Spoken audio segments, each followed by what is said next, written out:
I'm delighted to be with you here again. It's Mensah Oteh, and I want to talk to you about the concept of leverage.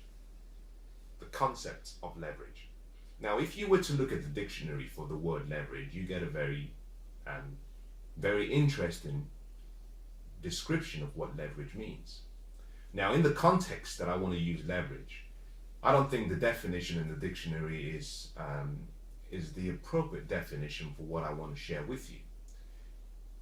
In the next few minutes, I'm going to be talking to you about how to use leverage to create the financial future you want. How to use leverage to create the financial future you want. What is leverage? Well, leverage is simply advantage. It's really that simple. It's your ability to use the resources you have or that is available to you to do more with as little as you can. We all use leverage every single day. You know, when you wake up in the morning and you decide that you're going to have breakfast, I want you to think about what you've just decided to do. If you're having porridge for breakfast, you simply walk into the kitchen, you open up the refrigerator, you pull out a glass of milk, you get your oats, porridge oats, and you make yourself some porridge. You see, at that point in time, you've used leverage because, number one, you didn't have to go and milk the cow. You left that to someone else to do for you. You simply walked into a supermarket and bought a pint of milk. That's leverage. The porridge itself, you didn't have to go into the garden. You didn't have to go into the village and start digging up and producing your own wheat. You simply left that to someone else. You left that to a farmer. You use leverage. Next, you had breakfast, finished breakfast, you decided to go to work. Now, at work, traveling to work, let's assume you traveled by public transportation. Let's say you took a train. If you took a train, then that's leverage because you simply sit there and someone transports you. You didn't have to drive yourself.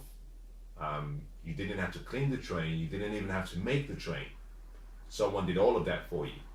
That's leverage. So every day in our lives, we use leverage.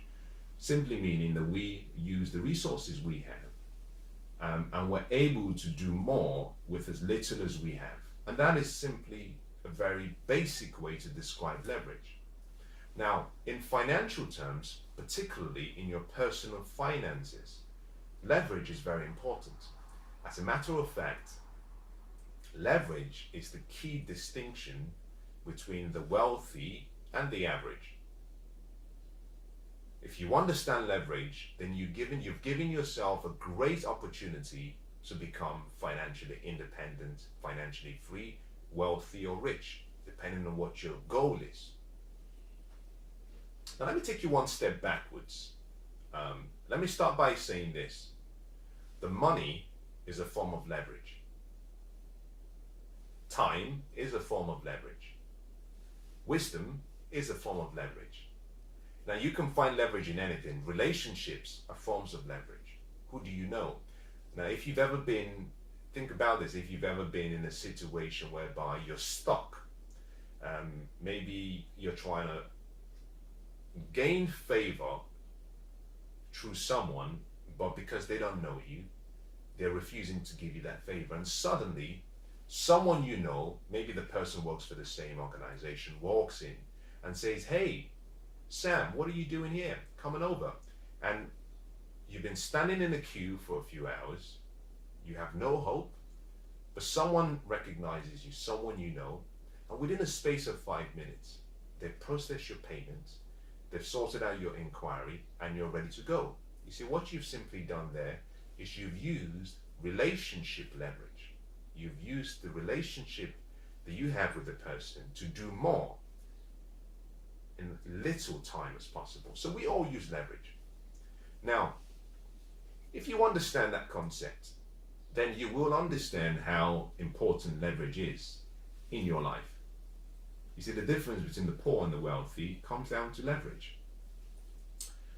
Next to the word cash flow, the word leverage is perhaps the most important financial word you should understand. And there are two forms of leverage I want to talk to you about, and two forms of leverage that you must Now I use the word must because it's so important. Until you make it an absolute must, you may never reach the level of potentiality that you could reach financially. You must use leverage if you want to become financially free, financially secure, wealthy, or rich. This is the secret used by the wealthy. You see, for so many years, this is what I was taught growing up. I was taught when I was growing up by my dad, and there's nothing wrong with the advice. The only problem was that it was obsolete. It was obsolete because we had moved from the industrial age to the information age, and now we're actually in the age of the cortex, which is the age of the mind. And with changes that had happened, it wasn't about working hard, because my father said to me that you have to work hard. You must work hard. Now, I believe in working hard, absolutely. But I found that the hardest working people in most countries are the poorest paid. So hard work alone does not lead to wealth. And so it's important you understand leverage, because your future is really dependent on that word. You know, most people remain poor, most people remain average, because they believe that the cards that are dealt by life to them was unfair. Now, I was born in poverty. You know, I was born to a very, very amazing father, raised by an amazing father and an amazing mother, remarkable people. We were spiritually rich, but we were financially destitute. We went through periods of our time in our life where sometimes you had 2 meals every day, and that was a great day. That was a great day, 2 meals a day. And over the last few years, I've had time to reflect over my past and my life, and I came to the conclusion that it's not what happens to you that determines the quality of your life. It's your attitude and how you react to what happens. I believe that some people are born under difficult situations and in difficult environments and circumstances. However, I don't believe that life destines our future.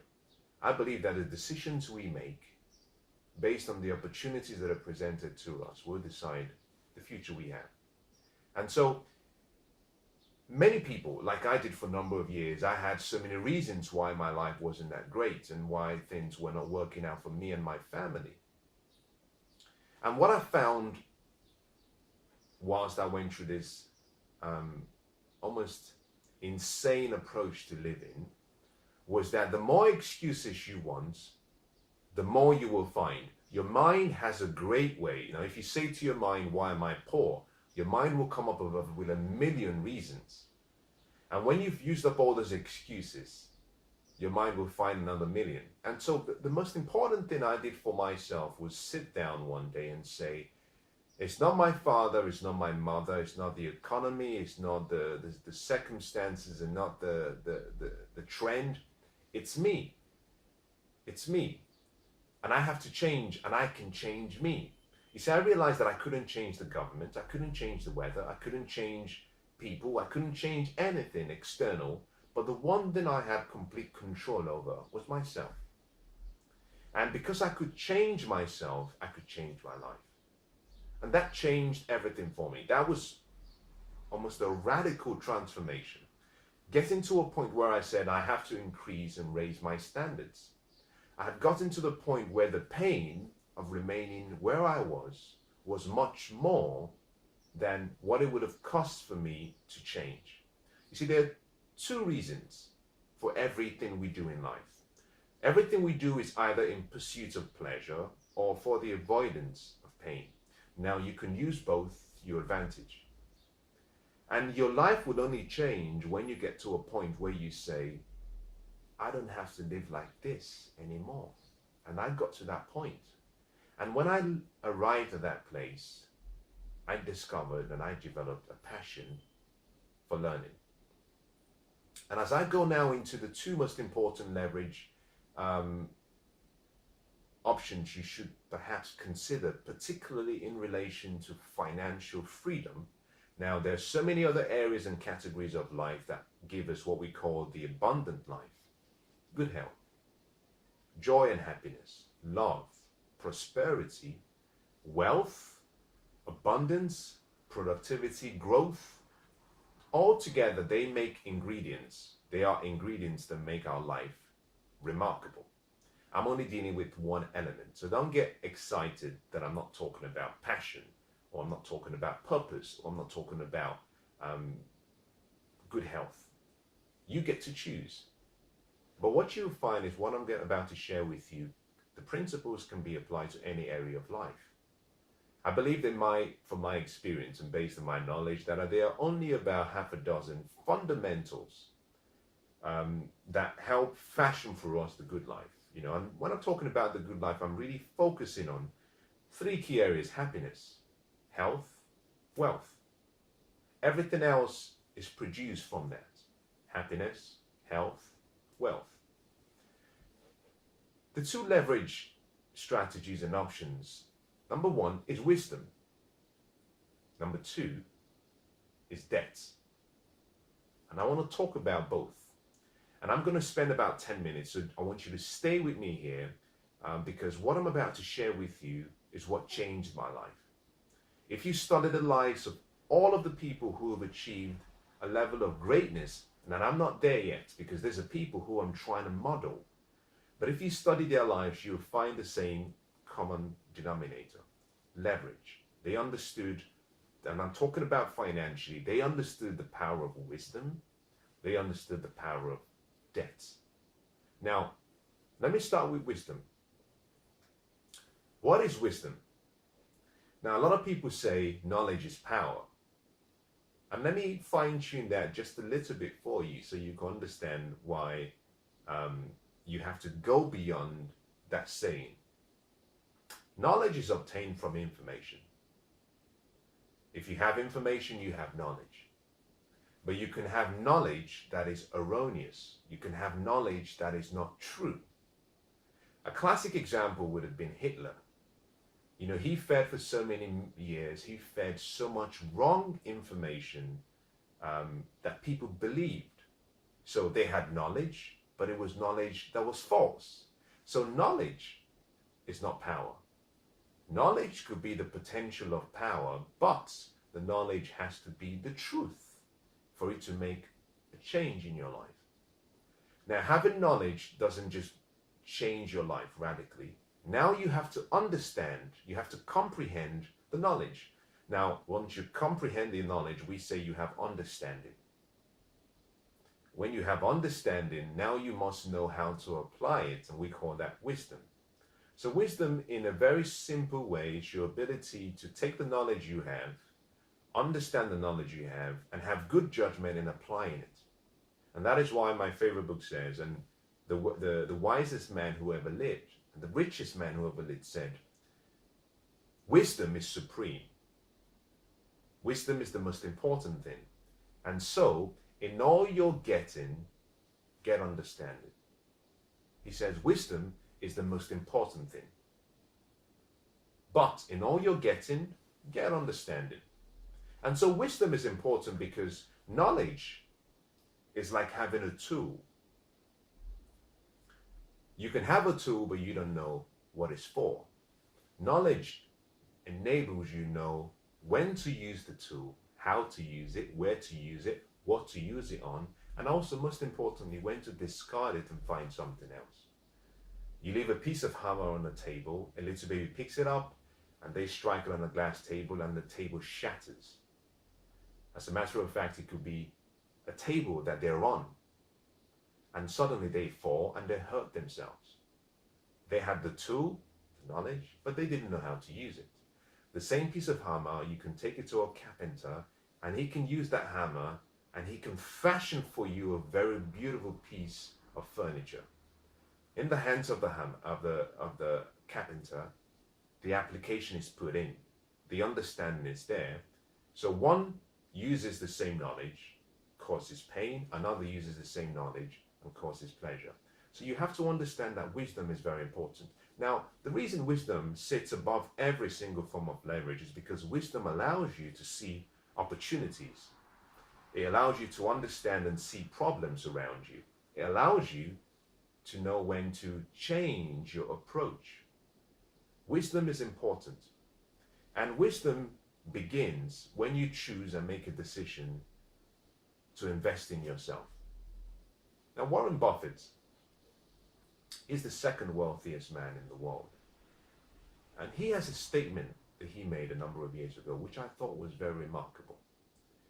He said that the best investment you can make is the investment you make in yourself, because no one can tax it, no one can take it, no one can even run a huge deficit on it, and it would always produce a compounding return.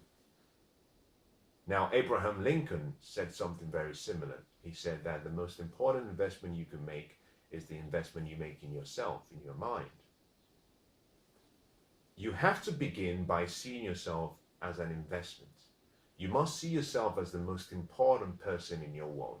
And you must see your mind as the platform for creating whatever future you want. And therefore, you have to invest in yourself. Invest in your intelligence, invest in your financial education.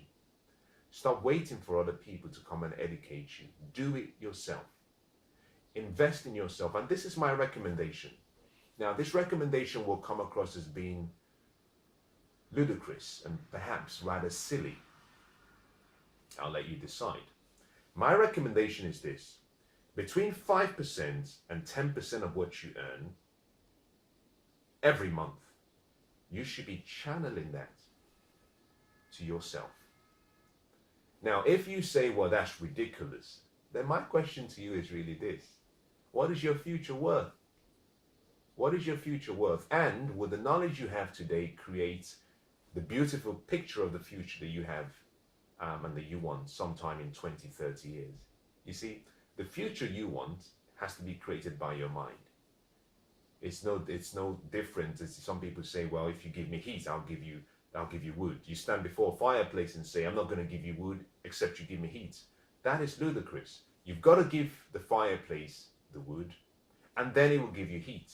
You have to give your mind the investment in it, and then it will produce everything you want. Remember what I said, that everything you want in the future will be produced by your mind. Your responsibility is to channel your resources so that your mind is provided with the right environment, with the right support to create everything you want. Very important. Now, in addition to investing between 5 and 10% of your disposable income in yourself, I believe you should also invest between 5 and 10% of your time every day in yourself. Now, that shouldn't be too difficult. After all, 5% of 24 hours is so little, it's an hour and 20 minutes.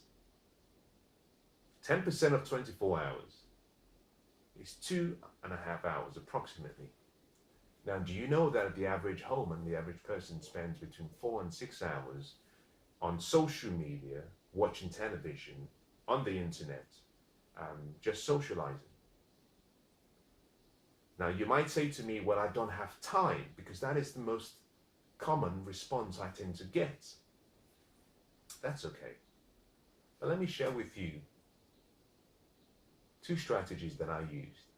And these strategies are so simple, you will not have to change your lifestyle. Well, not radically anyway. The first strategy is this. Every day we spend between 2 hours and 3 hours traveling to and from work. In addition to that, we spend about an hour doing any recreational activity, exercise, running, walking. So in total, we have about 3 hours or 3.5, 4 hours we spend traveling to and from work, but also engaged in our personal forms of recreation. My recommendation to you is this. Why don't you combine your travel time with your learning time? If you travel by public transportation, if you drive, why don't you get CDs and get some audiobooks, some audio material, so that as you drive, rather than listening to music and the news and feeding your mind with mental candy, why don't you replace the mental candy for some good food, some mental food? So as you drive, you learn. Now, all you have to do is invest Just half the travel time in your mind. Half the travel time is about an hour and a half. That's 5%. Very easy. Now, if you travel by public transportation but you do not drive, why don't you use your iPod? Why don't you use your mobile device as a learning school and listen to an inspirational material, a book, listen to what can help you create and become who you were born to be. Similarly, you can invest between 1.5 hours just by combining your travel time. Now, you do not have to use all of it. Remember, everything has to be moderated. Now, I'm not asking you to change your life. I'm simply saying you can choose. You can decide, okay, I'm going to spend the first half of my travel time investing in my mind, and then the remaining half, before I get to work, I'm going to spend maybe listening to some great music, listening to the news, or just watching some comedy. So you can still have a balanced life. You can still have what I call an integrated life. On your way back from work, you can do the same. Now, you probably spend, I don't know, perhaps about 8 hours sleeping every day. So my second recommendation, and what I did in my case, was I decided that I would take 1 hour of my sleep time and I would invest that in my mind, in my financial development, in my personal development. Now, you might turn around and say, well, I can't do that. I need 8 hours of sleep. Well, technically, you don't need 8 hours of sleep. It's nice to have 8 hours or more of sleep. Yes. But my question to you is, if you're not wealthy, if you're not completely happy, if you're not so healthy, then you haven't earned 8 hours of sleep. As a matter of fact, if you're not financially free, wealthy, rich, then you haven't earned 8 hours of sleep. You see, you've got to think like an investor now. If you were to take 1 hour of the 8 hours and invest in yourself, in 10 years, just 1 hour every single day, in 10 years, what you would have read just by that time would amount to about between 50 and 70 books. Because 1 hour every day would amount to roughly, if you did that for say 300 days in a whole year, it's 300 hours invested in yourself. That could make you one of the most knowledgeable people within the area of financial intelligence. And you could become a great investor. So within 10 years, you can discipline yourself and then become financially free. Now you have wealth and money working for you. You can choose to spend 20 hours sleeping if you choose to. But you see, what you've done is you've delayed gratification. You've invested that time. The money starts to come in. Now you have all the free time to yourself. You don't even have to go into work. So you don't only get back the time you invested, you now save yourself the trouble of investing 8 hours at work. It's all the choice. We all have to choose. You get to choose. Now let me go very quickly because I have about 5 minutes. And I want to talk about debts. And I'm not going to talk about debts in much detail because I want to deal with this as a separate training and teaching session. The rich get rich because they understand the power of using debt. But I want to qualify that by making this very clear that I'm not talking about personal debts. I'm talking about investment debt. You see, debt is like a loaded gun. It can protect, but it can kill. So this is my recommendation. And everything I've taught you so far, you must seek financial advice. Debt has to be viewed and seen very cautiously. When I started learning and modeling the wealth strategies of the very successful people, I spent about 2.5 years of my life just studying, reading, learning strategies. And I understand debt, but also I'm very cautious about debt. And the level of your financial education and wisdom should rise much more than the level of debt you choose to accept. Now, I do not recommend personal debts. I actually have what I call the good plan, which is GOOD. It means get out of debt. The good plan means that you must personally be out of debt. But the truth is if you want to create a business, if you want to build wealth, you need to use investment debt, and that is using a financial institution or the bank's money, using other people's money to get wealth, simply because you cannot save your way to success. It's too slow. It's too slow. Debt is the new form of currency. If you're hoping to save your way into becoming wealthy, you're not going to live long enough. Now think about this. I'll use an example for you so you can understand how practical this is. My very first investment was a two-bedroom apartment in London.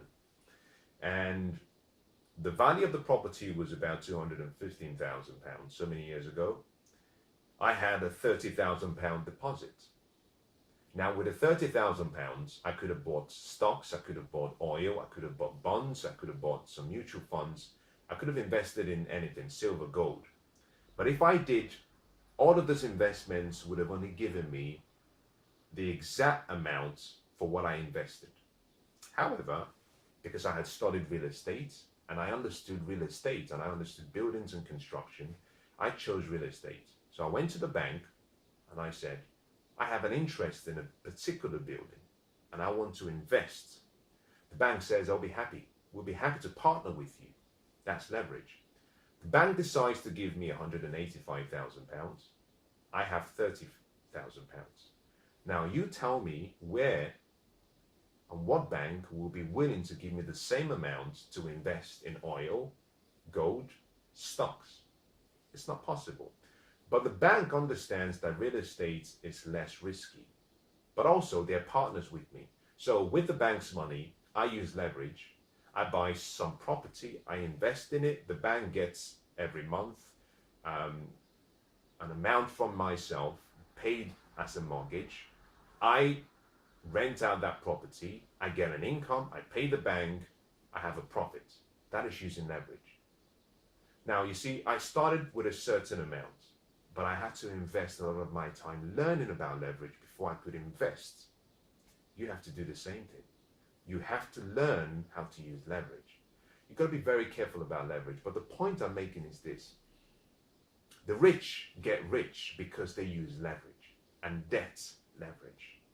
They have financial advisors, they have supporters, they have tax accountants, they have various accountants, they have lawyers who support them, but they use debt to get rich. Interestingly, I can go on and on about this because there's so much I can get out of this. Because I use some of my investment, now this is what happened eventually in this particular deal, and this one I'll explain to you, and I'll do this in 2 minutes, so please stay with me and listen. I had £30,000. I invested in a property worth £215,000. The bank gave me £185,000. I bought the investment. I had cash flow coming in. I paid the bank.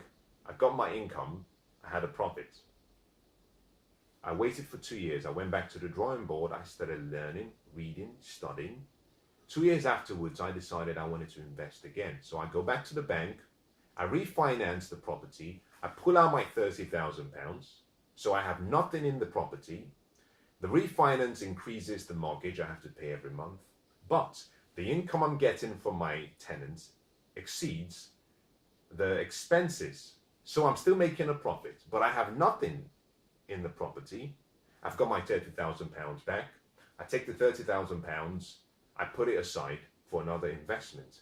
But interestingly, in the 2 years, the value of the property had increased. The value of the property had increased, and so I had gained £250,000 on the property for doing nothing. For doing nothing. I had my £30,000 back. My net worth had increased by £250,000. I took the £30,000. I went to another investment. I invested. Did the same deal. Expenses, income exceeded. I'm making a profit. And so what I was doing is simply using debt, but using a concept called the velocity path of debt, which is you invest, you pull out your equity, you put it somewhere else. And that investment pays you what I call an infinite return. I have no money in it. It pays me a profit. I'm singing. I'm happy. My net worth is increasing. I find the next investment. That is simply what the wealthy do. Now, I've used real estate as an example, but there are so many other ways that the wealthy use debt for businesses, to buy assets. You have to learn how to use debt, but you must spend time on your financial education. I hope that makes sense. Without financial education, run away from debt. Stay away from debt.